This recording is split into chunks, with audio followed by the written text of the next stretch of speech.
আসসালামু আলাইকুম, আমি তোষি। আজকে আমি তৈরি করে দেখাবো কাঁচা আমের মোরব্বা। কাঁচা আমের মোরব্বা তৈরি করার জন্য আমি প্রথমে কিছুটা কাঁচা আম নিয়ে নিব। কাঁচা আমগুলোকে খোসা ছাড়িয়ে 2 পিস করে নিব। তারপর কাঁটা চামচ দিয়ে সেই আমগুলোকে কেচে নিব। আমার কাঁচা হয়ে গেছে। তারপর আমি পানির মধ্যে এগুলো ভিজিয়ে রাখবো, সাথে কিছুটা লবণও দিয়ে দিব। এভাবে আমের চোকা ভাবগুলো বের হয়ে যাবে। তারপর আমি শিরার জন্য কড়াইতে চিনি এবং পরিমাণ মতো পানি দিয়ে নেব। পানি দিয়ে হয়ে গেলে সাথে আমি কিছুটা মশলা দিয়ে দেব, তেজপাতা, খাল, লং এবং এলাচ। দেওয়া হলে আমি কিছুক্ষণের জন্য অপেক্ষা করব বলক আসার জন্য।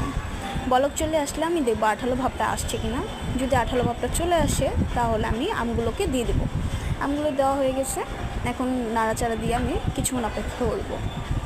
তার মধ্যে আমি কিছুটা ভিনেগারও দিয়ে দেবো। ভিনেগার দেওয়ার মাধ্যমে আমগুলো আমি অনেক দিন সংরক্ষণ করতে পারবো। এভাবে অনেক দিন ভালো থাকে। তারপর আমি আরও কিছুক্ষণ অপেক্ষা করব। তার মধ্যে বলক চলে আসে। হয়ে গেল আমার কাঁচা আমের মোরব্বা।